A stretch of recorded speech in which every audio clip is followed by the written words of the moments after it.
All right, so today we're diving deep into something you usually only hear about with, like, money and investing and things like that. Right. Compounding. Yeah, exactly. But we came across this little snippet that just, it made us think about compounding in all these other areas of life. Yeah. And I think this is going to be a really interesting deep dive because I think it applies to so many things, maybe even everything in a way. Maybe. Let's see where we end up. Okay, so why don't you just read this little snippet for everybody so we can get started? Sure. It only takes one moment of overconfidence, distraction, or sloppiness to undo a lifetime of painstaking compounding. Markets taught me humility. I mean, right off the bat, that is a powerful statement. Yeah. So it kind of feels like a warning. Yeah, it is a little ominous, isn't it? It is. And, I think we all know, like, we hear about compounding in the context of investing, like, the miracle of compound interest or whatever. But I think this deep dive is going to be really interesting because it's like, how do we apply that same principle to everything else in life?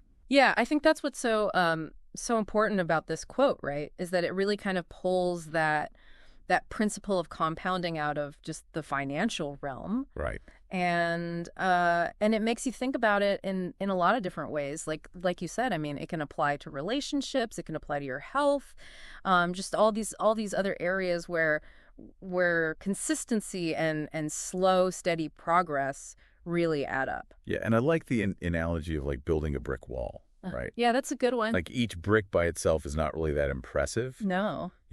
But you stack them all up and suddenly you have this huge, strong structure. And it lasts a long time, right? Like that's the idea of compounding. Yeah, exactly. Is that you're creating something that's durable and that's going to stand the test of time. Okay, so that's kind of the good side. All right. But I want to go back to that first sentence because it's like, what about when we compound the wrong things? Yeah, I think that's really the warning here. And it's easy to overlook that, right? Because we're always focused on the positive side of compounding. Right, exactly. But the same principle applies to negative actions as well, Yeah. If you consistently make bad choices, if you maybe if you're not taking care of your health, each one of those things might not seem like a big deal. In isolation. Isolation. But over time, they compound, and then they can lead to, some really serious issues. Yeah, it's like that, I don't know if you ever heard that thing about, like, a frog in boiling water. Oh, yeah. Like, if you throw a frog into boiling water, it'll jump right out. But if you put it in cold water and slowly heat it up, It won't even notice. yeah, it won't notice, and then it's too late. Yeah, that's a good analogy, I think. Okay, so let's break down these specific things that the quote mentions, Yeah. right? It's like overconfidence, distraction, and sloppiness. Okay. So, like, overconfidence, what would be a good example of how that can really mess things up?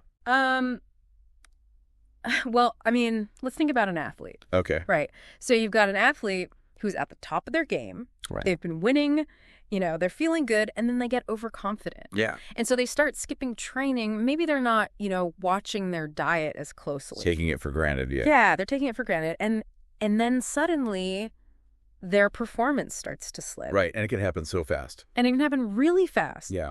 Because they've undone all of that compounding that they've been doing. All those good habits. All those good habits are gone. Yeah, so it's almost like even when you're on a roll, you can't, like, let up. Right. No, that's exactly it. You have to stay vigilant. Stay vigilant. Okay, how about distraction?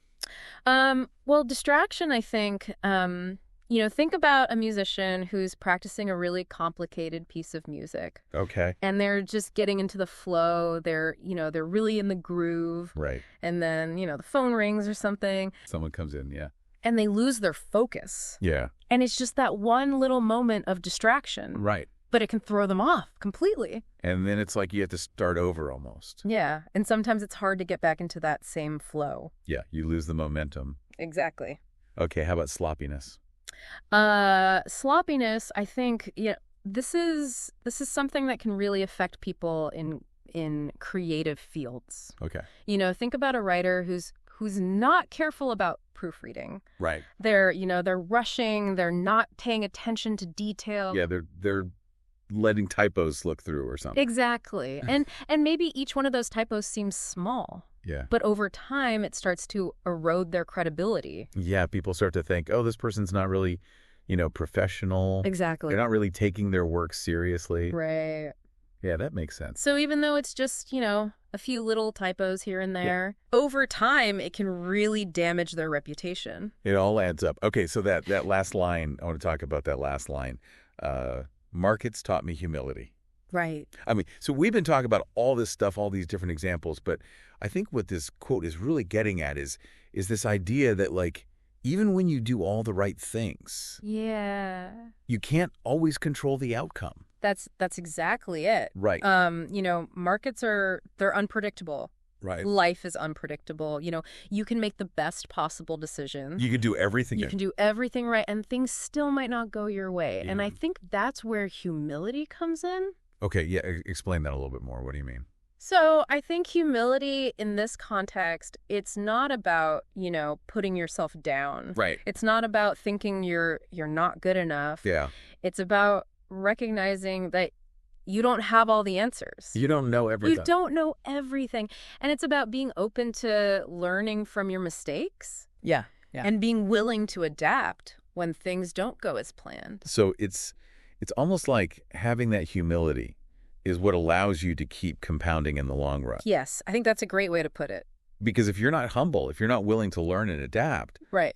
then you're going to get knocked off course. Yeah, you're going to get stuck. You're going to get stuck. And you're not going to be able to, to keep moving forward. Okay, so if we kind of zoom out and look at everything we've talked about, I think, like, the big takeaway here is that this concept of compounding, it's so much bigger than just money. Yeah, it really is. It's really about life. Right, it's about how we live our lives. Yeah, it's about our relationships, it's about our skills, it's about our habits, Yeah. it's even about our reputation. I think what's so powerful about it is that it's such a simple concept, Yeah. but it has such profound implications. Yeah. And I think it really highlights how important it is to be intentional about the choices we make. Right, because those choices add up, They add up. whether they're good or bad. Exactly. All right, so I think that's a pretty good place to wrap up. I want to leave everyone with, like, one final question to think about. Okay. So we've talked about all this stuff, but now, like, think about your own life. What's one area where you can apply this principle of compounding more consciously? Is there some good habit that you want to nurture? Right. Or is there a bad habit that you need to break? Right. And are you approaching all of it with a healthy dose of humility? That's the key. That's the key, right? So I think that's something for everyone to kind of chew on. And that's it for today's deep dive. Thanks for listening. See you next time.